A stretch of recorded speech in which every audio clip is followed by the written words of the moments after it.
and welcome back. Welcome to both me and also Francesca. Francesca, how's it going? Starting off the morning immediately with Francesca. How's it going? It's good. It's good. I was pretending that no one saw me. I was hoping no one saw me. You were just gonna duck out of the. I was just gonna duck. Yeah. Well, look. Spoiler alert. I am very happy that you're here because, for fairly obvious reasons, not a week I've been looking forward to this weekend. How about you, audience? You just happy to be alive and be a human today, this week. And of course, you know what I'm talking about, and what we'll probably be talking about for at least a few minutes is, how does The Good Place never get an Emmy? Like, not one, ever. How is that possible? That show is so good. I'm not saying the fourth season's the best of the seasons, and I'm not saying that Schitt's Creek isn't good, but how does it not get a single Emmy, people? Jesus. Francesca, how are you doing as we enter into 43 days until the election? Back and forth, real up and down. I think this is one of those moments to, as I think AOC has said, and we will hear from her, I know, to not descend into cynicism. And it is so easy to do, but to remember sort of the stakes, remember who we are fighting for, remember that we, the powerlessness that we feel is actually a lot in our heads. Like, yes, it is in our heads. It's in our heads. So yeah, I was telling you I had to do a comedy show the very night that I found out that RBG had died. And not only that, it was a comedy show on Zoom. If anyone's seen a Zoom show, I have one on Wednesday, you should attend, but they're not the best. They're like, it's not a great thing, but it was so healing and really fun. And so just to remember, like, we can laugh, there are still good things. And then last night I talked to Varshini Prakash of Sunrise Movement, and honestly, that filled me with a lot of hope. And knowing there are young folks in this next generation who will not take this BS. They will, they're militant, they're organized, they're committed. Is that what you wanted to hear, John? Is that what you It is. I already knew that you had Varshini on because I listened to your podcast while I was biking to work this morning. It was quite nice. And what a crossover, seeing Varshini, who's been on the show like 12 times on the Bitchuation Room. That was great. Yeah. Okay, so we're a few minutes into it. You know what? This week is going to be hell, no matter what. There's no fixing that, but at the very least, we have each other. I'm speaking to Francesca, but also to the thousands of people in the chat. We're gonna get through this the way that we've gotten through every day so far, by addressing it head on, not sticking our head in the sand, and gradually losing that which makes us human and sane. It's gonna be chipped away, but there'll be still something left at the end of it. So with that, why don't we jump into the big news? There's a lot we're gonna be talking about. You know how you can find out what? Don't go anywhere. Okay, let's talk. Absolutely horrible news. Last Friday, Supreme Court Justice Ruth Bader Ginsburg, the second woman to serve on the high court and a legal pioneer for gender equality whose fierce opinions as a justice made her a hero to the left, died September 18th at her home in Washington. She was 87. The death was announced in a statement by the US Supreme Court. She had recently been treated for pancreatic cancer. And if you've been paying attention to politics, you know that over the past few years, she's had a number of health difficulties. She continued to work and was active throughout all of that. So I don't think that many people were incredibly surprised that she eventually passed. She was, quite advanced in age, had been dealing with this for a very long time, but it is devastating for a number of different reasons that we're gonna get into. Just first off though, I do wanna just acknowledge, in a way that the vast majority of political media is really eager to skip over, that a woman who has died, that her family is grieving, that she has made an indelible mark on American history. Doesn't mean that she's perfect. I know that this is also the sort of opportunity where, someone on the left will come out and they're like, nah, we gotta find something. Yeah, she's not perfect because she's a human and humans are flawed, but she was pretty good in a lot of ways, pretty historic in a lot of ways. Francesca, when you saw this news, what'd you think? I mean, there was like a 10-second, F word, multiple, like, yeah, the screams through my neighborhood were audible. And very much devastated, although we knew this was going to happen. And I think we really have to, you're exactly right. We have to appreciate that this woman who made such a mark, not just on her family's life, but on this country's life, on who you could argue truly shaped this democracy and interpreted the Constitution in ways that emboldened and empowered and led to more equality between the sexes with immigrants and people of color and voting rights, etc., with labor rights. Like, this is someone, I mean, 87 years old, right? Like, this is someone whose entire career was about, like, she transcended these decades and actually like carried this torch for this in the service of equal rights. And so judging her by like, well, she did X, Y, or Z wrong, or this and that, it's like, this is someone who's been around for a long, like I really appreciate Liz Winstead, who runs, Abortion AF.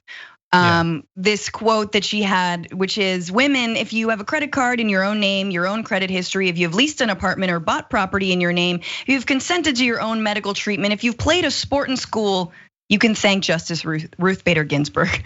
Like, that is what we need to remember. And I think especially if you are lucky enough, not lucky enough, man, I'm happy to be a woman. If you are not in one of those categories, if you're not LGBTQ, if you're not a woman, you really need to actually understand what the legacy of RBG has been for those of us who have been historically oppressed and in the minority, and try to empathize, knowing that this woman has enriched our country and again, our Constitution.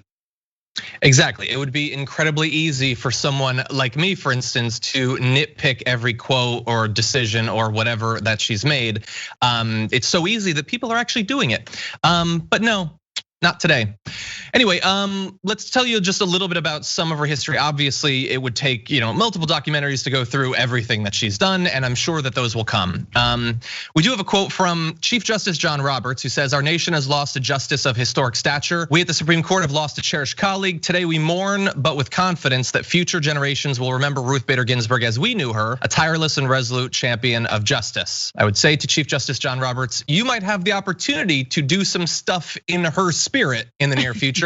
Maybe bear that in mind as and look, honestly, while Chief Justice John Roberts is a conservative appointed by a Republican, in comparison to those already that have been put on the court recently and those who are likely to come, he's looking pretty reasonable. He's effectively the swing vote to the extent that there is a swing vote. Now, really fast, in the history, working in the 1970s with the ACLU, Justice Ginsburg successfully argued a series of cases before the High Court that strategically chipped away at the legal wall of gender discrimination, eventually causing it to topple. Later, as a member of the court's liberal bloc, she was a reliable vote to enhance the rights of women, protect affirmative action and minority voting rights, and defend a woman's right to choose an abortion. Obviously, one of the most consequential changes, potentially politically coming from this, is that last.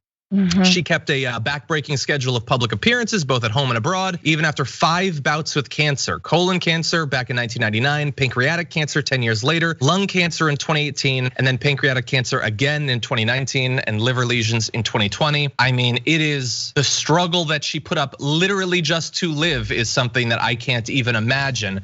And while doing so much on a daily basis, it is a massive loss. She should be remembered, for centuries for what she's contributed.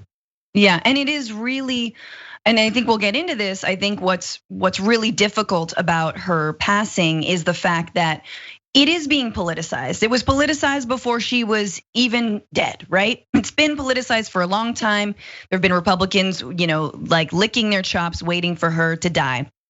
And it brings up the question of whether or not Supreme Court justices should serve until they die. And like, why is this life service, does that actually make sense? Because it suddenly colors her legacy with this, well, why didn't she retire earlier? Well, it starts to become just kind of a crass political calculation rather than appreciation of a judge who truly served the people for so long. Yeah, 100%. 100%.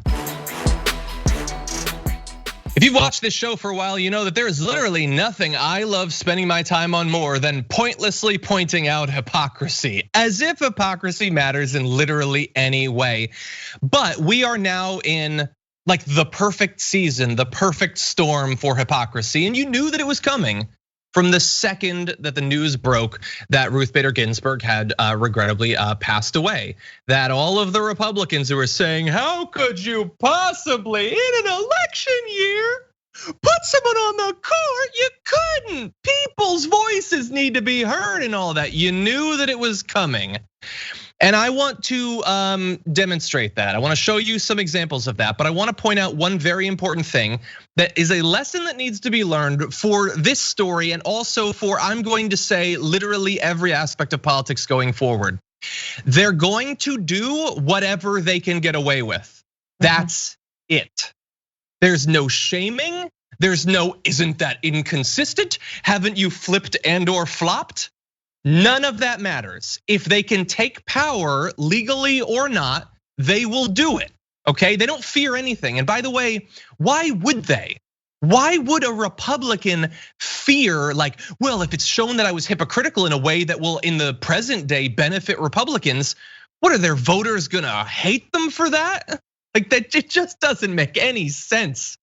That said, they are being very hypocritical. For instance, take Lindsey Graham, who said, I want you to use my words against me. If there's a Republican president in 2016 and a vacancy occurs in the last year of the first term, you can say Lindsey Graham said, let's let the next president, whoever it might be, make that nomination. Now in 2020, he thinks Trump should do it immediately. Whoever he wants, he should get it. Doesn't matter if it's an hour before the election, he should definitely get it. Tom Tillis back before said, the campaign is already underway. It's essential to the institution of the Senate and to the very health of our republic to not launch our nation into a partisan, divisive confirmation battle during the very same time the American people are casting their ballots to elect our next president. That's a wise sentiment. Of course, to be fair, he was saying that when an opening happened nearly a full year before the election, whereas right now, hundreds of thousands of people have already voted in this election. Tom Tillis, supportive of Trump getting whoever he wants. Okay, we're gonna have a bunch more, but Francesca, like the hypocrisy, obviously it's not surprising. What do you think about all this? Is there any point? There would be a point if Fox News actually aired some of those quotes. Truly, I mean, that is a way to get through to Republican voters, and I do think there is a point if, on a grassroots level, people can reach out to maybe some of those swing state voters or some of their family members and actually mention this, right? Bring it up in conversation. That is fine. Now, I know that the MAGA chuds are way too far down the that rabbit hole to actually come back from it. It doesn't matter to them, but for others it might. For others it might pull them back. So let's not try to win the battle in the media because you're never going to win that battle. Let's not try to win the battle. Yes, in any of these CNN interviews, because you're not going to win that battle. But I do think that the hypocrisy absolutely matters. What also matters is, why don't we have a law stating that you can or cannot nominate a Supreme Court justice in the final year of your presidency? Why or in an election year? Like, why are we leaving this up to interpretation and using, like, of all the things? I mean, this is the thing that the Trump administration has done, y'all, and this is why November is so important, because our democracy was shaky as is, and then we let a drunk baboon into it and just banging on every single little crack, prying it wide open, just hanging from the rafters. Now everything's falling apart, and now we know, oh hey, we needed to fix that anyway. So these are all the things that we need to child-proof or fascist-proof when we move on, and having a rule about when a Supreme Court justice can be nominated is totally one of them.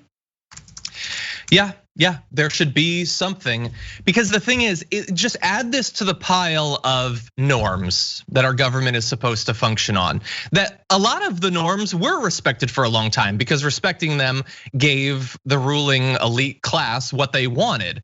It turns out though that as the Republican Party on a daily basis turns further and further away from giving a damn about representative democracy, it's just those don't do anything. Exactly. The actual like the literal checks and balances that are written into either federal law or the Constitution, those effectively don't do anything. You think norms are gonna save you?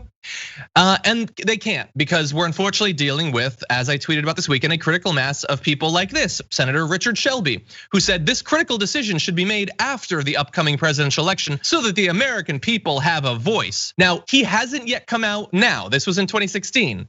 You wanna place bets where he's gonna come out? And again, that's not, well, this is the Biden rule and it's really about that it's exactly 7 months and we have the Senate, so this isn't exactly the same thing. He just said the people should weigh in. 280 plus days out from the election, he said the people should weigh in. We'll see, Richard Shelby, what you got? What you got?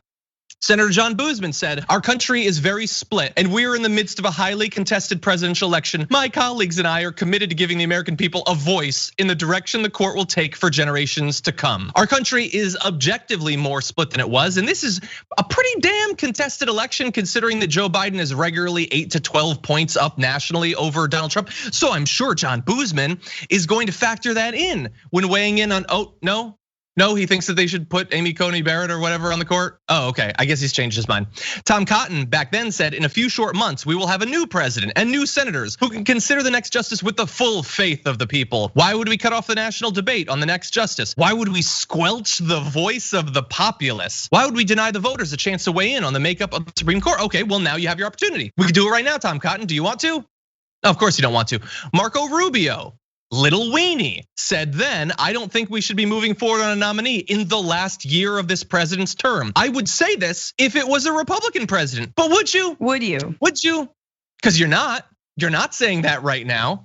Mitch McConnell, of course, biggest, again, it doesn't matter if he's a hypocrite. He's a monster in ways that are far worse than hypocrisy. Says the American people should have a voice in the selection of their next Supreme Court justice. Therefore, this vacancy should not be filled until we have a new president. And of course, he doesn't feel that same way now, but it wasn't just the politicians.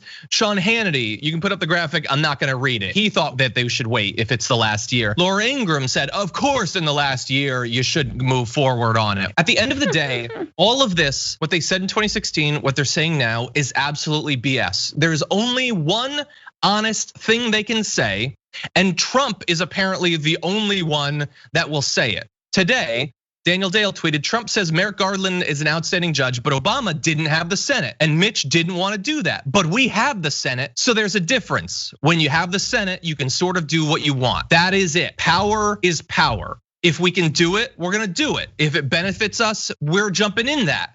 We will do whatever we can legally, we will do whatever we can illegally to accumulate as much political power as possible. That's what they're doing. That is the only thing they will ever do.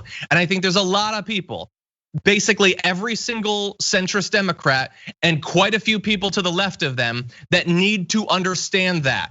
Your little fun tricks and games and three-dimensional chess and maybe we hand over power to fascists for 4 to 8 years and maybe someday it'll work out. No, they're taking power, and every single bit of it that they get, they throw up roadblocks and structural obstacles to make it more and more difficult for there to ever be any change. The American government is already filled with that from top to bottom, and it's only getting worse. So if they get this person, and we'll talk about the strategy, good luck, passing progressive legislation for the next 20 years. They'll have a supermajority. They can overrule anything they want.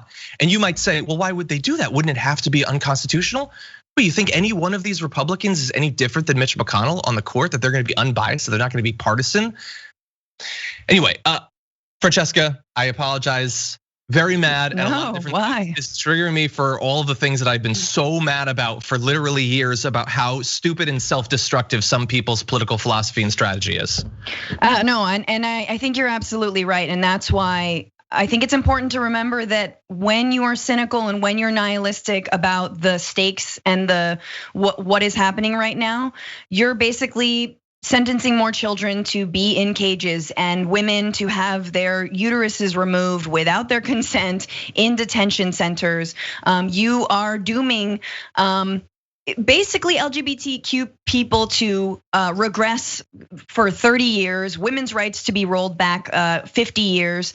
What we're talking about with the courts, and this is really important, and on all levels, right, from all different federal courts, is a coalescing around authoritarian Christian nationalism. What does that mean? It means that laws are designed to protect quote unquote religious freedom that before were supposed to protect people like, the Muslim community in this country, which is very small, right? But now religious freedom is being twisted to protect Christians and Christianity, which is the majority of religion in this country. The most religious people are Christian, but it's protecting their rights to be able to discriminate, to be able to not hire someone who is gay, to be able to not provide health care to women and reproductive rights and to women, right? It is being used and twisted. The Civil Rights Act, same thing. It's being used by the majority against the minority when these are laws that were established to protect the vulnerable to begin with.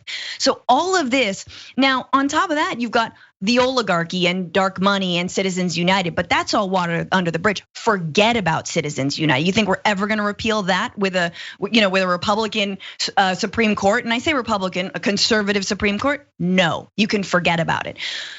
I don't think it's futile to resist. We know that Democrats are weak when it comes to fighting this, but we also know that our political system is set up, as John is saying, so that, and as Trump is saying, so that when you run the Senate, you kind of run things. Well, guess what? It doesn't have to be that way. We have a chance in November, and constituents of these Republican senators have a chance to voice their opposition. We've seen public pressure work, and I think we need to see it again because we're not playing this time. We need to talk about a relatively new show called the Republic, or UNFTR. As a Young Turks fan, you already know that the government, the media, and corporations are constantly peddling lies that serve the interests of the rich and powerful. But now there's a podcast dedicated to unraveling those lies, debunking the conventional wisdom. In each episode of the Republic, or UNFTR, the host delves into a different historical episode or topic that's generally misunderstood or purposely obfuscated by the so-called powers that be.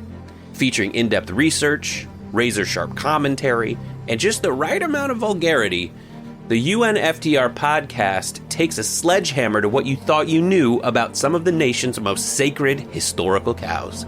But don't just take my word for it. The New York Times described UNFTR as consistently compelling and educational, aiming to challenge conventional wisdom and upend the historical narratives that were taught in school. For as the great philosopher Yoda once put it, you must unlearn what you have learned. And that's true whether you're in Jedi training or you're uprooting and exposing all the propaganda and disinformation you've been fed over the course of your lifetime. So search for UNFTR in your podcast app today and get ready to get informed, angered, and entertained all at the same time.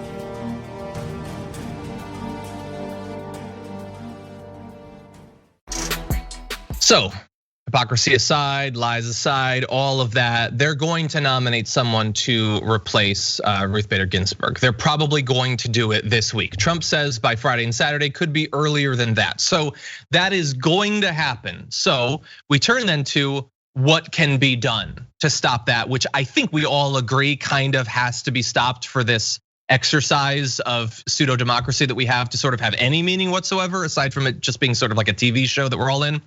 Well, Senator Chuck Schumer says, let me be clear, if Leader McConnell and Senate Republicans move forward with this, then nothing is off the table for next year. Nothing is off the table. Francesca, that quote is from Chuck Schumer. Is nothing off the table next year if they go forward, which they're definitely going to? Usually that means we're about to invade a country. I don't know which one. I'm like, are we going into Iran? Democracy, so. So basically what I want to know is he our champion? Will he do whatever it takes to fix this? Not unless we push him. No, he's not. He's definitely not the face of the resistance. He tries to be, but we have to push him. I think Schumer, as uninspiring as he is pushable and has shown that he has been pushed and pulled to a little bit incrementally more to the progressive side. But let's make good on it. If Biden wins in November, if he doesn't and we take the Senate in November, Democrats take the Senate, let's have him make good on that. All right. Yeah. Biden's whole, it's all gonna go back to normal. No one's going to, give up anything. Oh, there's gonna be an epiphany with Republicans. Okay, you watch what kind of epiphany there's going to be. Yeah. Yeah, and as I apologize, I missed the name, but someone in the chat plucked out a very important bit of that quote, which is, nothing is off the table for next year. Yeah, like 3+ months of this year. What the hell are you talking about? They're not doing it next year, they're doing it this year. So you're effectively telling me, oh no, something's coming, eventually, a long time from now. Wait, no, what are you doing now, okay? My God, we cannot get him to be primaried by AOC quickly enough. How did these people end up as leaders? I mean, we know all of it, but Jesus, the weakness, they are just sacks of weakness that are occasionally propped up in front of a microphone. That's all it is. So let's talk about what can be done. Okay, they're going to put someone forward. So I've got a couple different layers of this. Let's evaluate how likely it is to work. So first of all, it's getting Republicans to do the right thing. We've got Lisa Murkowski, who said before the news that she wouldn't support confirming anyone until the election. After the news, she said, my position has not changed. Okay, so that's one. You got Susan Collins, says the decision on a lifetime appointment to the Supreme Court should be made by the president who is elected on November 3rd. So she's against it. Mitt Romney hasn't yet commented on when he thinks a vote should happen. The issue is that even if Mitt Romney decides to do the right thing, that's 3 votes. The Democrats still need an additional one. And I don't know who that Republican is supposed to be. I mean, there's dozens who have said that they would not support this, but they're not gonna do it. Rubio is not going to suddenly do the right thing, right? No, and we all know who the tie-breaking vote is. Mr. I hope there are locusts in 2020 himself. Yeah. Mr. I think women should be placed in a box when they menstruate. Mr. I cannot be in a room without my wife present if there's another menstruator. I'm doing a Mike Pence. Oh no, I got it, and it will haunt me from now on. Okay, so yeah, hypothetically, enough could cross over. Can't really see that happening. Okay, so delaying, just requiring votes on literally everything that happens. Maybe pointing out, hey, we're in a pandemic still. Over 200,000 people have died. You guys don't care? No, nothing. You don't care. You passed legislation 5.5 months ago to give people $1,000. That's it. Hypothetically, you could try to draw it out with delays and everything. It doesn't yet seem like that could possibly work. There's been talk about impeaching him or impeaching Barr again. From what I have read, that is not necessarily enough, even if it were to happen, which it probably won't, to stop them from doing this before the election, let alone after the election. Because then there's obviously a couple more months, and there's various wrinkles of like when special elections will end and who will come in and all of this stuff. We're still talking about a couple of months. So I don't know about the blocking strategy. Chain yourself to the podium. Don't leave the Senate floor. Just do it. Sit in, make noise. Get some, metal drums together and create your own Senate stomp version. Like whatever you have to do it. And it is upsetting. It is upsetting because the play, and John, I know we're gonna talk about, but the play, and maybe this is what Senator Schumer was talking about, the play to, well, let's expand the court, let's stack the court. Do you realize what a fight that is going to be? Do you realize how hard that is going to be? And yet, I would argue that might be kind of the fight of our lives. We have vastly regressed, sadly, from. And I'm not saying that Medicare for all and a Green New Deal are not still possible in our lifetimes, but I'm also saying that we are in a highly anti-democratic fascist moment, and getting control of our democracy is sadly the fight that we didn't think was going to have to define this next decade, but it will. And this is not going away. So again, this is these are the rights. These are reproductive rights. This is the difference between women living and dying when they need, and non-women who need abortions, right? This is the difference between whether or not trans youth are victimized and are homeless and can't get jobs, right? This is real stuff here. This is the difference when it comes to immigration rights, right? Whether or not asylum is even legal anymore in this country. It's already been chipped away. And again, I know a lot of people are like, well, all that stuff is, abortion rights have been chipped away on the state level. But Roe v. Wade is still the law of the land. And it is, again, still a majority position that we should support reproductive rights. We are being taken for by a cabal of Christian nationalist authoritarians, and we need to take it back. Yeah, exactly. It was already going to be difficult to have any sort of legislation on the level that would be required to address the climate crisis. It was already going to be difficult to get that through the Supreme Court because it's going to be challenged. Now, forget about it. Forget entirely about it. So in terms of the future of our planet, like vis-a-vis America, forget about it if they get this seat. I mean, how many different things? Literally Medicare for all. You think that it's going to make it through a supermajority conservative court? Like I'm talking about literally every progressive priority for literally decades will have no chance whatsoever of lasting more than a year or two effectively. And I don't think that people understand that. This is what we were saying during 2016, that these are not fun and games. These aren't like, hey, like we can try something and like maybe it'll work. No, we're talking about literally kneecapping the left, everything, the centrists as well. Entirely for literally decades. They're talking about people to take this spot. One of the individuals is 38 years old, okay? They will be on the court for decades and decades and decades, ruling on thousands and thousands of cases. And we, unfortunately, in terms of our media, have a lot of people who are fundamentally not serious about literally any of this. So here's the thing. You've talked about the stakes. In terms of the court, you're 100% right. Roe v. Wade will just be gone. I don't even know if they want to, because they definitely like campaigning on getting rid of it more than actually getting rid of it. But they'll eventually it'll just be too difficult not to when they have 6 votes to do it. So the options we've talked about so far are what I class as relatively simple, okay? Beyond that, you have things like Francesca said, expanding the court, making the threat to make DC or Puerto Rico states. Those are things. I'm totally fine with the states. In terms of the court, I don't like the idea of expanding the court, okay? Because it's not a permanent solution. Hypothetically, they could just then do it again. That's always been my concern about it. The issue is that, while I have always considered myself to be a progressive, I've never been the crazy radical that they probably would think that I am. But do you get what we're facing now? We don't get to not have radical solutions when they've pushed us to this point. When they fundamentally have no principles whatsoever. And again, it's just power is power. When we're facing these structural obstacles that I was talking about earlier, we could do multiple shows about how biased the political system is towards always giving more power to Republicans. The very nature of the Senate, for instance, the fact that the nature of the Senate then produces a fundamentally conservative Supreme Court. The fact that Republicans nationally don't have to win elections anymore. They just don't, and they often can't.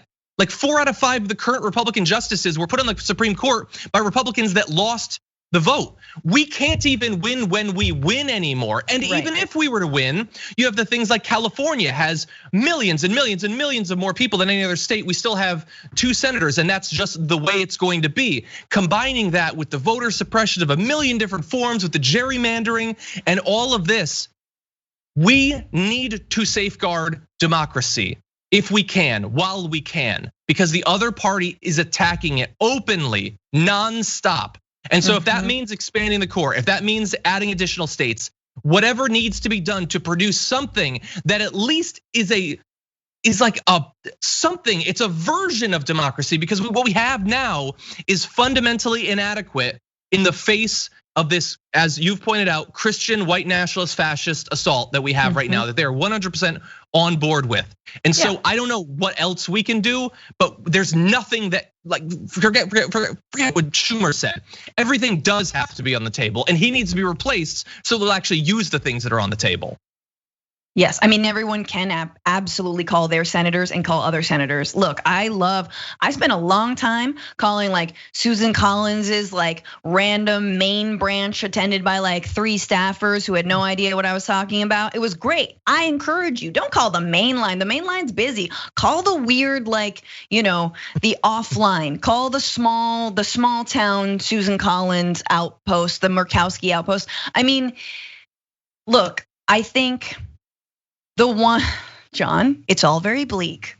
But we can, I think we can take action and we need to. The one silver lining may be around the 2018 midterms and the fact that we saw town halls packed when it was shown, when Republicans were basically intimated that they were going to repeal the ACA. Maybe the ACA can be saved, because it is popular. It actually is popular as much as I'm being gouged for these premiums. Yeah. So that maybe on certain levels, we can make progress, but it is very much this, 2 steps forward, 1 step back type of treadmill here. Yeah, agreed. Barack Obama wins 2 elections, actually wins them the way you should in a democracy. He gets 2 Supreme Court justices. Trump loses the popular vote. Then in 2018, they lose control of the House and their margin in the Senate narrows. And he's down by a ton in the election and he'll get 3. Like, think about that. And I'm not just bringing up Trump and the Supreme Court for no reason. Another interaction in how once you use the structural advantage that you have baked into the Constitution that is not democratic, the Senate, to then produce a conservative Supreme Court. Trump is going around today and yesterday saying they have to confirm the Supreme Court justice so that they have the majority they need to rule on this election. That he is expecting, he is forecasting to you that he will be asking for them to shut down the vote. Okay, so that we don't get days or possibly weeks of mail-in ballots being called. So they use the Senate that they already have to get an even larger increase on the Supreme Court that then produces another Republican president being put in at the whims of the Supreme Court. Remember all that stuff in, after 2000, all of that was just Republican Supreme Court gave that to you. How many people lost their lives in Iraq and all of that? How much time was wasted in dealing with the climate crisis? All of that. We had almost a full decade of a Republican Supreme Court just decided, we're gonna have that guy. You know what, that's the one we're gonna have. And we might be setting ourselves up for another one of those right now. Yeah, I mean, look, if it took Obama to realize also how important the Senate was, I mean, we can't look back on the legacy of Obama without looking at the fact that the Democrats lost the Senate and how important that was. That was absolutely Democratic leadership's fault, but now we know all the things that they blocked the entire time. So looking at his legacy without looking at how the Senate blocked him at every point in turn is super important. And if it takes Trump for us to realize how important the Supreme Court is, he might get 3 justices in 4 years. Like, no. Finish your coffee, John. It's water, actually. I'm trying to pace myself with the coffee. No, I'm actually out of the coffee too. Yeah, and look, I think there are other ways that you could set up the Supreme Court to not make it this make or break thing. John Oliver had a great episode on that like a year or 2 or 3 years ago. I don't know. With the dogs? Time is a closed loop. I think that was a different one, but no, talking about like setting up so they have actual terms that you understand. Every president will have the same number of Supreme Court justices, but we don't have that. And honestly, there were like every single rational, common sense solution to our problems, the Republicans would never go for because the system is rigged in their favor. Why would they give that up? Yes. Why would they give up any of it that has produced outsized returns for them? Not to mention the fact that Democratic senators represent way more people in the House, get way more votes than the Democratic Party to just get maybe a little bit more power temporarily. On the state level, when Democrats win elections, Republican state legislators just strip the governor of the power. I don't know how many examples we can give of the fact that they do not care about any of this democracy stuff. They're not interested in it. because they know that they cannot win going forward with it. That being said, there are local judges that you can vote on, and there are state senators and state legislators that you can vote on this November. So it's not just at the federal level. It is absolutely the ability for anything that trickles down from the federal level happens at the state level. So if your state legislators are whack, you're not gonna be able to pass anything. They won't, enact anything. They'll hold up any kind of progress, and progress can bubble up from the state Senate and local judges and precinct judges. So make sure you get your, you know what's on your ballot and you're voting, to move this towards progress. Exactly. Yeah. No, we need to take over the state legislatures. Obviously, we need to pay attention to, all the levels of it. We need to. The issue is that, like on the left, our policies are actually popular. The issue is that everyone currently with power in the party, the donors, all of that still have outsized power, aren't interested in any of that. Whereas on the right, it's all linked up. You have Fox News, you have all the right commentators on like YouTube and stuff like that, all getting massive support from right-wing billionaires constantly. Their books are all bestsellers because they're all bought in mass the day they come out. They receive millions of dollars of free advertising constantly because they all support the same thing. The issue is that we don't support the same thing as MSNBC, CNN, Nancy Pelosi, Chuck Schumer, and all of that, because they are still getting money to support the wrong things. And again, like Cenk has been saying for literally years, that is the issue that needs to be solved to make all of the issues so much easier to solve. Anyway, let's read some comments before we move on to other news, because I'm just gonna lose it over this. And the thing is, of course this was gonna happen. First of all, it's 2020, and nobody gets to pretend that, oh, how could we have seen this coming? No, we were saying in 2016 that this is likely to happen. Under one term, definitely under two terms. Nobody gets to pretend that they didn't know this was happening. And if you advocated for Donald Trump to become president, this is what you were advocating for. This is what you wanted to get. You're now getting it. Okay? Or you thought there was no difference. Oh my God. But look, if we're talking about popular will, the one hypocrisy I'd like to point out is that Hillary Clinton should decide who the next Supreme Court justice is. The popular will was in her favor. She won the popular vote, ergo she decides who the next justice is, right? Like, is that what we're really talking about? I also just finally, we're not Egypt yet. We don't have a military dictatorship yet. We're not Hong Kong yet, right? We don't have the Chinese government, saying when and where we cannot protest, but we're headed there.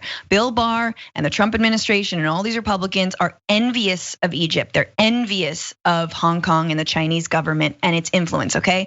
So while we still have the ability to protest, even though people are being disappeared and brutalized, you can still march, you can still protest. Let's do that so that in the future, when our kids can't even do that, right? They can't go outside because of choking smog or a pandemic that hasn't been solved. But on top of that, they're being traced and they're not allowed to protest.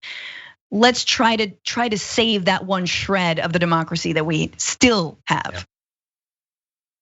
I see Sharpie Diesel says Hillary Clinton should be the next SCOTUS out of spite. And I know Cenk, like that was one of his things, is like threatened to put her on. Like that's not even necessary. Like I like a lot of strategy. No, I don't want her on the Supreme Court. She's part of the problem. She is Chuck Schumer, basically. Donald Trump had another of his rallies because not enough of his devoted, loving fans have contracted coronavirus and died yet. So he's gonna continue that. And it pretty much almost immediately launched into a demonstration of the sort of party he presides over, which you're gonna see here when he's talking about refugees. One of the most vital issues in this election is the subject of refugees. You know it perhaps better than almost anybody. Lots of luck. You having a good time with your refugees? That's good. We want to have Omar. Yeah, he said Omar. That's a beauty. How the hell did she win the election? How did she win? Okay, so no, like if you just woke up from a coma and you need the entirety of their movement summarized in like a 27-second video, that's what it is. He went there. He said, "Oh, how you liking your refugees? You liking your fefugees?" He said. His brain is tapioca, but he is president, so what's the difference? And then one of his almost 100% white rally attendees shouted out the name of a non-white elected politician, and he said, "Yeah, she's a beauty. How'd she get elected? None of these refugees." It's not an inspirational story. It's not a demonstration of whatever the American dream is supposed to be. No, he just went there to talk to white conservatives about how awful it is that non-white people have moved into their area. Oh, it's so clanny. It's so clanny. And if he were smarter, it's very Third Reichy. It is right-wing fascist populism. I mean, look at these people who are so desperately clinging to their whiteness and their superiority because they can't be bothered to think about like economic equality and justice and maybe maybe how international neoliberal capitalism has been like decimating our like industries here, and it's easier to blame immigrants. Let's just blame the immigrants. Can't think about corporations. Can't think about like Bezos becoming a trillionaire. No, that hurts my brain too much. Immigrants, and it is their whiteness, and the fact that they're constantly being fed this narrative that their whiteness is somehow under attack, and that equality somehow means that they're gonna get less of the pie when it doesn't. When I don't see a lot of white folks waking up at 5 in the morning to go pick strawberries in the fields, that's what this is. This is the last gasp, and this is a resurgence of white supremacist fear mongering and violence that we haven't seen in a very long time. I mean, it's echoes of the Civil War. It's echoes of the Civil War, post-Reconstruction racist violence. That's where we're at right now. Now, on the other hand, Ilhan Omar won because her constituents voted her in. Because guess what? They are not afraid of a Muslim woman. They believed in her platform of Medicare for all, of economic justice, of a Green New Deal. They believe in her because she legitimately won their vote. That's how democracy works. And that's what gives me hope, is people like Ilhan Omar, who despite everything has redoubled her efforts, who has not recoiled from all of this hate, who grows stronger, who won re-election. I mean, this is what gives me hope, is the fact that the squad did win, that Ayanna Pressley and AOC and Rashida Tlaib and Ilhan Omar are gonna be there, and more are going to join them. Yeah, that's literally just about the only thing giving me that hope. Yeah, I love the idea that they don't understand how she could have won. The idea that people would actually like what you're saying and vote for you. It's a novel concept, but they're not interested in it. They in fact hate it. Yeah, it's no, like I said, it's summer. You saw that is what their movement is. It is a white supremacist Christian fascist party. That's all. And I can't tell you, add on to the the self-destructive philosophies, ideologies, and strategies that I hate, those who refuse or somehow physically unable to identify that. And to say that, oh no, we're supposed to pretend that it's not racist, that race has nothing to do with it, identity has nothing to do with it. He literally just goes there and say, how you like your refugees, huh? Oh no, but no, race has nothing to do with it. It's probably something else. Even though, again, let's point out, refugees are victims fleeing terrible situations. He goes there and demonizes them. Anyway, that's who he is. That's what the party is. You have to understand the enemy if you want to have any chance of defeating it. And some people, I don't know, maybe they make money not identifying it. I don't know what it is. Maybe they're too stupid to identify it, but they can't identify that that's what we're fighting against. On this thing of race, Trump has always had this sort of weird obsession with genes and bloodlines. We've got some older examples I'm gonna run you through, but I want you to take a look at a video from his rally over the weekend. Their families, they were tough and they were strong. You have good genes, you know that, right? You have good genes. A lot of it's about the genes, isn't it? Don't you believe? The racehorse theory, you think was so different? You have good genes in Minnesota. Yeah, okay, so that's good. You want him to go before his 99% white crowd and tell them that the reason you're superior is because of your great genes. That probably isn't connected to anything else historically that worked out poorly. I mean, this is, it makes me really scared. And I agree with you, we have to understand the enemy, and we have to understand and name that this is what this is. This is white supremacy, absolutely. This is fascist populism.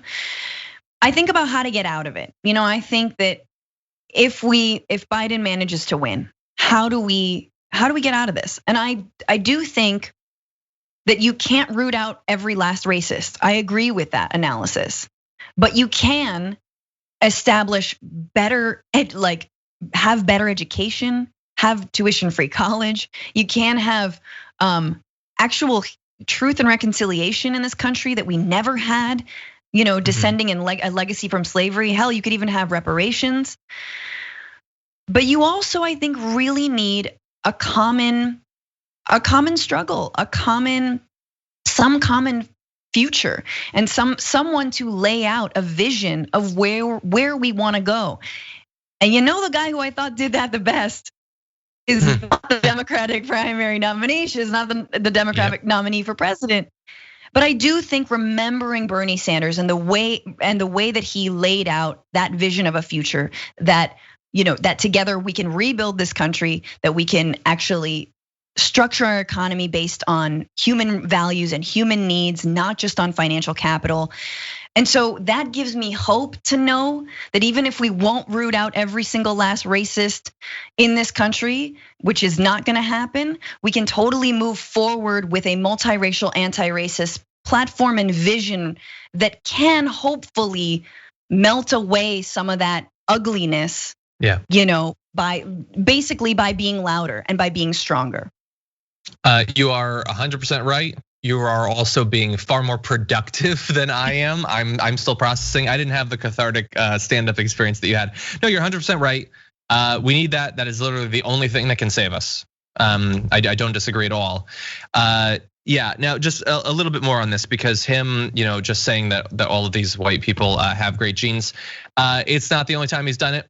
Here's from May of this year. He was talking about Henry Ford, who you should know, if you don't know the history, was a notorious anti-Semite. So here's what he had to say about Henry Ford. The company founded by a man named Henry Ford, good bloodlines, good bloodlines. If you believe in that stuff, you got good blood. Okay, so a guy that from that period of American history was viciously anti-Semitic, he is praising for his good bloodlines, which has a nice synergy, Yeah, what are you talking about with the bloodlines and the genes? What does that have to do with literally anything that you're talking about? Why are you obsessively thinking about this? It's not the only time. He's talked about bloodlines before. He told a group of British businessmen in 2018 that, quote, "You've all got such good bloodlines in this room. You've all got such amazing DNA." It's a big group of people that he doesn't know. He doesn't know who they are, who they're related to, but he looked at them and he was sure that they had good bloodlines. He was sure of that much at least. He's a Nazi. I will find this source, but Ivana Trump's ex-wife, said that he would read Mein Kampf. The guy's a Nazi. He's a dumb Nazi. And guess what? He's mask off or hood on for the GOP because they've been falling in line. He is their perfect Trojan horse, yeah, exactly. He's the perfect Trojan horse for their white supremacist agenda. Again, we did a Newsbrook piece this week, basically calling Trump like if you buried Nixon and Reagan in the pet cemetery and he comes back. It's basically Hitler. It's dumb head wound Hitler. And that's what we've got. Head wound Hitler, hashtag head wound Hitler. Let's do this. But that could be a t-shirt. It's very scary when you see that that's what we've got. I mean, come on, how else are we supposed to interpret those quotes, yeah. John? How are we? Could he at least try to kick up a little bit of dust, obscure it a bit. Go to a group of like black Republican businessmen and say the same stupid line to them. At least pretend that we are not supposed to take it as, no, I believe in DNA and bloodlines and how white bloodlines are superior and they make you naturally better. That is the only way that you can take this. Francesca and I are members of the media in for a really fun 4 years if Trump gets reelected. To give us an idea of what those 4 years might look like, here is what Donald Trump had to say about Ali Velshi, a journalist being injured while covering a protest. I remember this guy Welchi, he got hit on the knee with a canister of tear gas and he went down. He didn't, he was down. My knee. Nobody cared. These guys didn't care. They moved them aside. And they just walked right through. It was the most beautiful thing. No, because after we take all that crap, for weeks and weeks, they would take this crap, and then you finally see men get up there and go right through. Wasn't it really a beautiful sight? Well, law and order. Okay, so in case you were wondering what law and order means, he used the example of Ali Velshi, noted Antifa super journalist, being injured not by a tear gas canister, but by a rubber bullet as a beautiful thing. It is a demonstration of a beautiful thing that this journalist was injured. It's really important to not be numb to this, and I'm glad you're playing these clips. I think it is really easy for people, no matter what side of if you're a Republican, even if you're a liberal, if you're a progressive, if you're a leftist, why would you watch a Trump rally? There is no point in watching a Trump rally, and yet, actually, it's really important to remember who this person is, what he is doing, and this kind of relishing in violence. This is not encouraging. This is not just inciting. It's relishing. When he talked about the wildfires hitting California, and he said it was gonna get cooler, he relishes in the fact that California, a blue state, is on fire, that dozens of people have lost their homes and their lives. He relishes in it. He relishes in federal police officers, his own personal police unit, right, of ICE, going and disappearing activists in Portland, relishes in it. That's who this person is. Yeah, it's not the first time that we've seen that he totally supports violence against journalists. We've seen it. We have to continue doing our jobs, but knowing that that is what hypothetically that's the next 4 years that we're looking forward to. That if you're Ali, it's Ali Velshi. He's not some crazy like indie, like he's a host on a major show. And they're all cheering. Every single person there was cheering at the fact that he got injured. It's Ali Velshi. He wasn't throwing Molotov cocktails. It was a peaceful protest, which he said. He tweeted, "So real Donald Trump, you call my getting hit by authorities in Minneapolis on 5/30/20 by rubber bullet, by the way, not a tear gas canister, a beautiful thing called law and order. What law did I break while covering an entirely peaceful march? And you can rest assured it was entirely peaceful because Ali Velshi was there. He wasn't in the midst of fire bombs going off and all of that. It's Ali Velshi. And that they have been trained to think in that crowd that he is effectively a domestic terrorist, Ali Velshi, because he's a member of the media. He deserves whatever he gets. And if he'd ended up in the hospital, if they'd put out his eye with that rubber bullet, as they have done multiple times with activists, that would be entirely okay. And you could not be more right. They relish in violence against their political opponents. That is another, you have to understand that. Nothing, and again, this is a thing that you're not going to be able to shame them about this, or like at some point they'll realize they've crossed a line. They get off on their political opponents being hurt and or killed. Okay, not even so going forward, that's journalists. These are journalists. Well, they perceive it as their political opponent. Sure. Oh yeah, sure. It's a political opponent. Yeah. I will say, I think we're entering into, man, if he gets 4 more years, but even in these next few months, we're entering into that moment where defunding the police needs to be we need to put action behind that. We already have, but November, again, there are a lot of votes and a lot of ballot measures to potentially rein in the police department. But we're gonna enter into this moment of which side are the police on? Are the police going to be brutalizing protesters and journalists? Or are they going to be obeying those orders, or are they going to not be? Are the police chiefs going to encourage that kind of activity, or are we gonna oust them when they do? Are they going to be agreeing with ICE, and when ICE wants to disappear people or pick people up? Or are they going to be disobeying those orders? This is all trickles down to the local level. So once again, know that you have a role to play in your hometown when it comes to this kind of BS law and order, just fascist behavior. Yeah, 100%. Trump said one thing at his rally over the weekend that caught a lot of people their notice, and the Biden team uncharacteristically turned it into an ad almost immediately. Here it is. If I lose to him, I don't know what I'm gonna do. I will never speak to you again. You'll never see me again. I'm Joe Biden, and I approve this message. Oh, wouldn't it be nice? It won't happen, but wouldn't it be nice? Hats off. Of all the hot sauce in the bag blunders that the Democratic Party has floated, that was a good ad. That you don't expect that at well played, Biden-Harris team. And we are absolutely going to hear from Trump if he loses. Oh, we yeah. Will hear from I him mean, all the time. Look, if Biden wins, it is unsatisfying in any number of different ways. But can you imagine?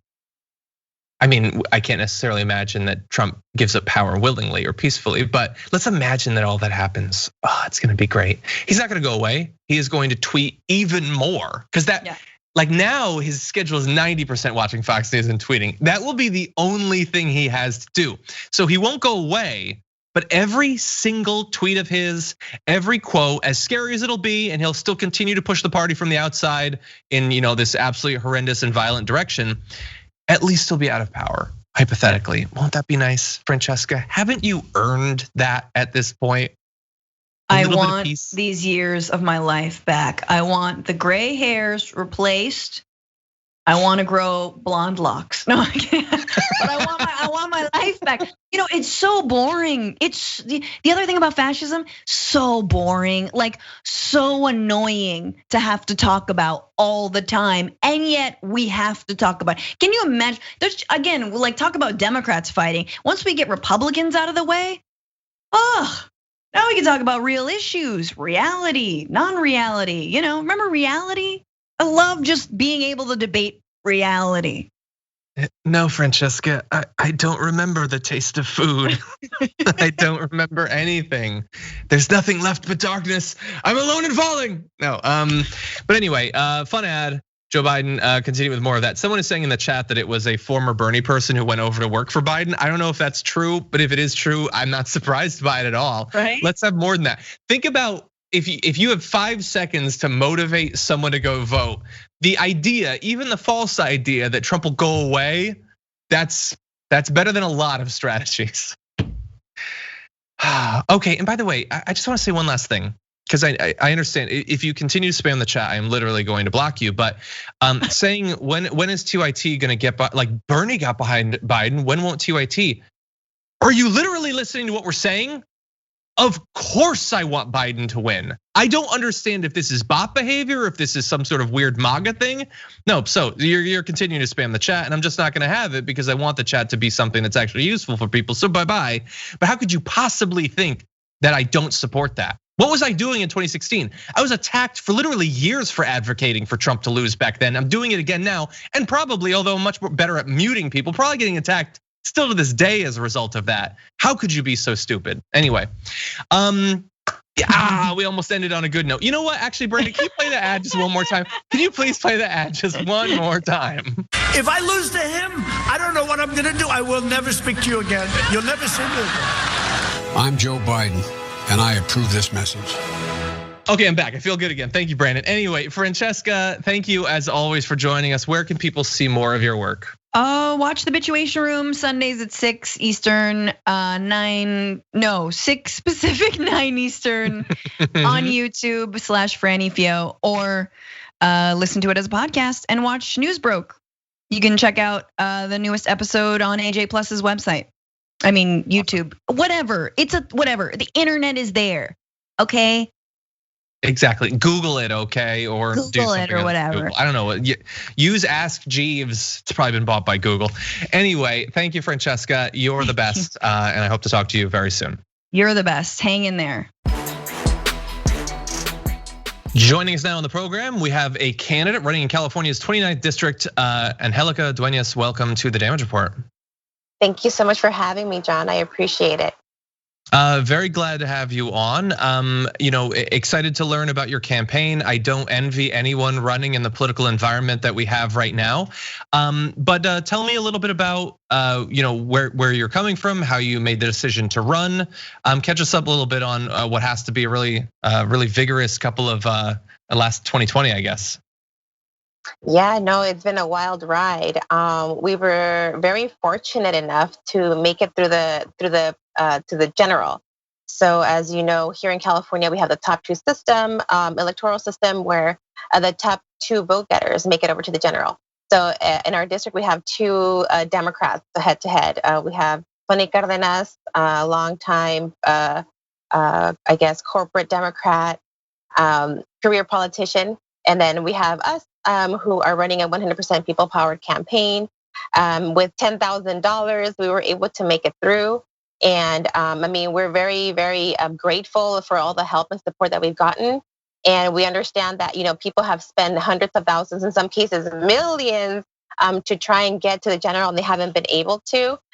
So we are very fortunate to have been able to, and we have a great opportunity here in this district to, not have a risk to like flip or to lose or to have a seat go red, right? We have 2 Democrats, and we can only do better. And so this is like a really special opportunity in our district that's very, very progressive, that has been a Bernie supporting district and actually went heavily for Bernie Sanders in the primary. Interesting. I actually didn't know that. And I'm glad that you mentioned the unique way that the primary is run. Living in California, I always forget that most people don't have a system like that.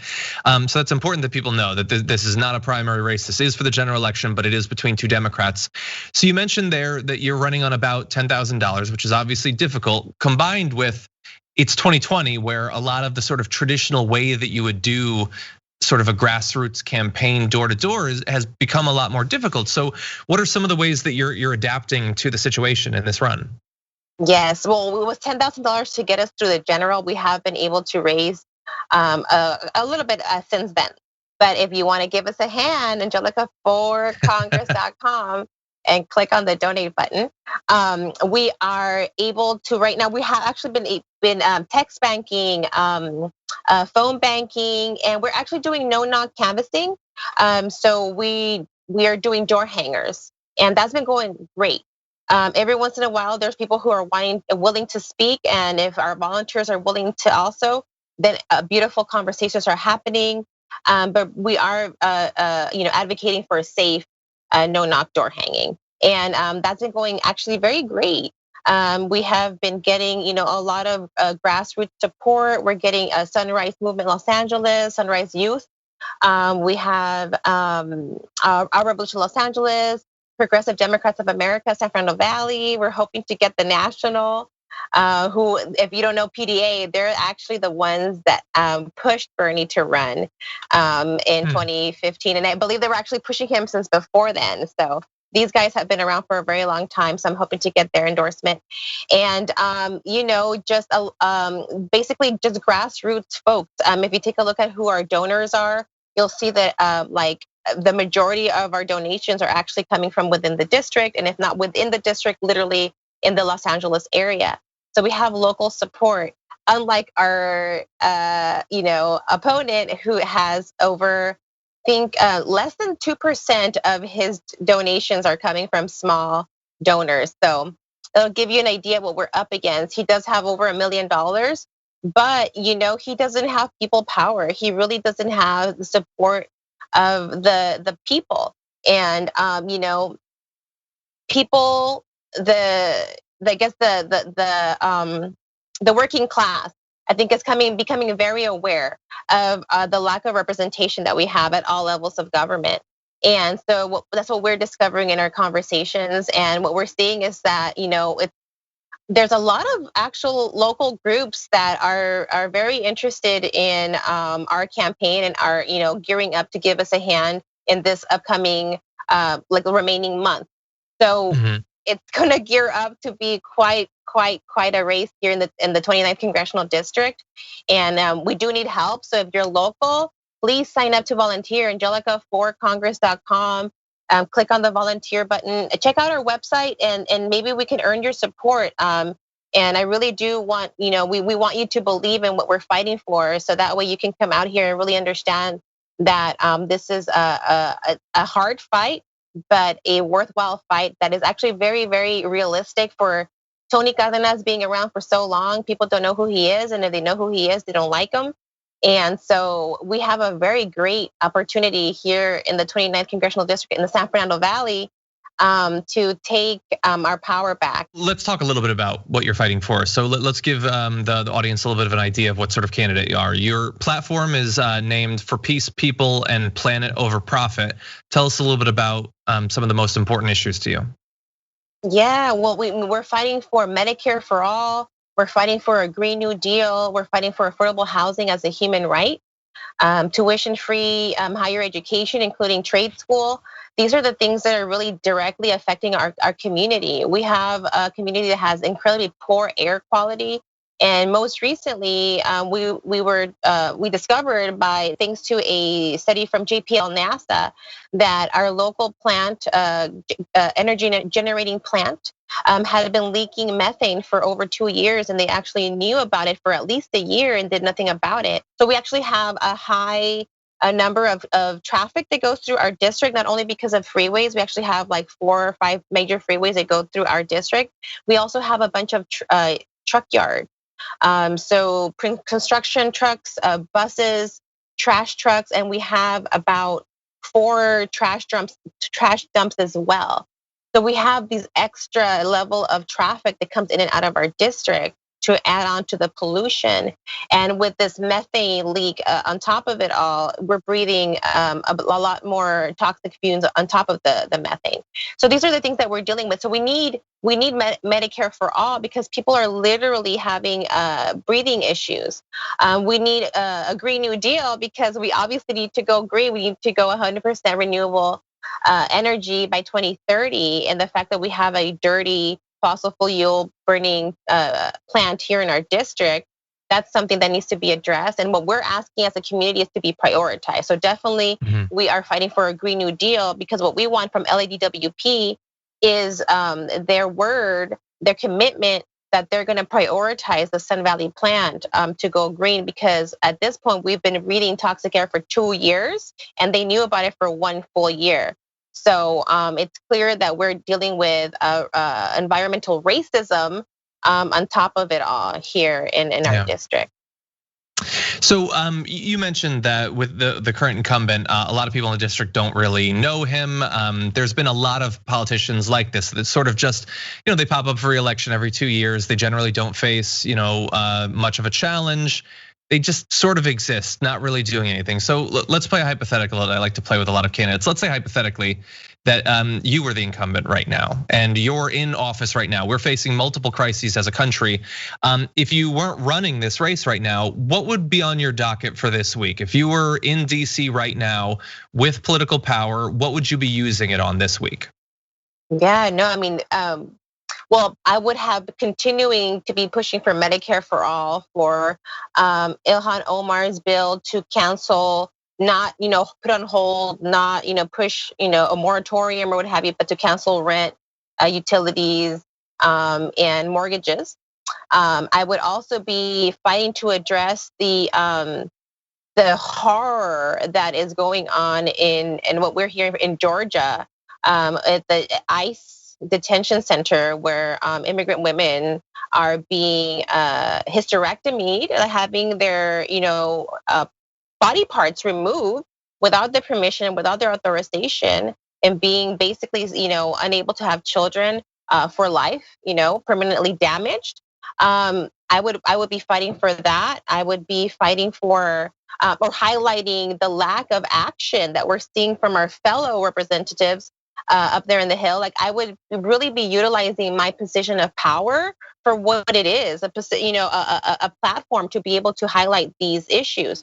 I find it kind of ironic that Tony Cardenas, hear this out, he's actually applying to be the assistant speaker of the House, which is very ironic because you can't get this guy to talk on anything. If you want to be the assistant speaker, that's hilarious. If you're lucky, you can get a statement out of him, but more than usually, more than not, he's just signing on to someone else's thing.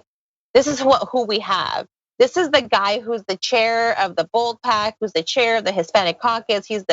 And I think he misunderstood what it meant to be the chair. Is not to sit on your ass, right? Like, it's for you to utilize that position of power to do something with it. You know what I mean? So that's what we're talking about. Like, we want to utilize our position of power to do something with it.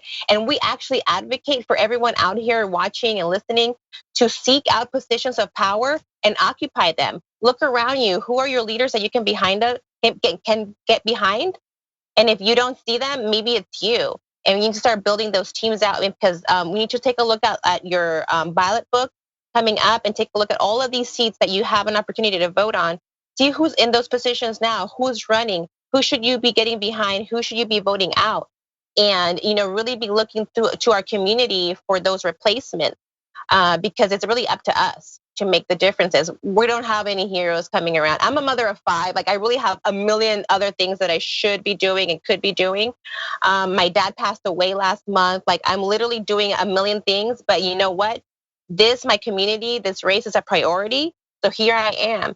So I'm asking for people is, if you have a little bit of time, come help me out. Come help out your local grassroots representative or challenger.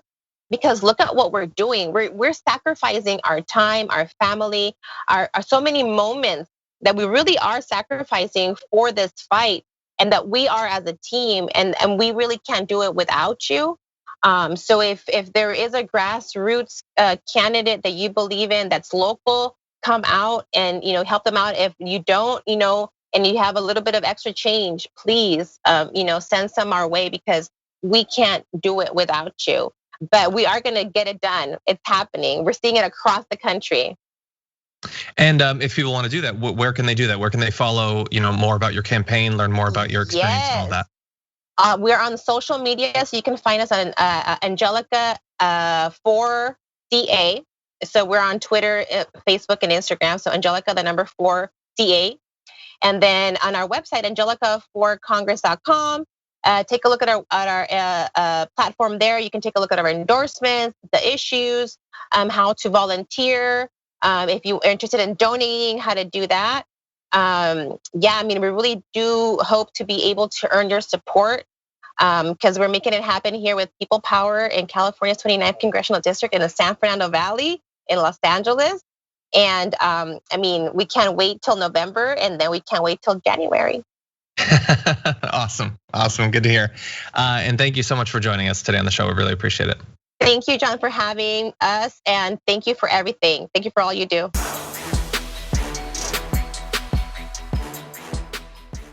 Thanks for listening to the full episode of The Damage Report. Support our work, listen ad-free, access members-only bonus content, and more by subscribing to Apple Podcasts at apple.co/TYT. I'm your host, John Adarola. I'll see you soon.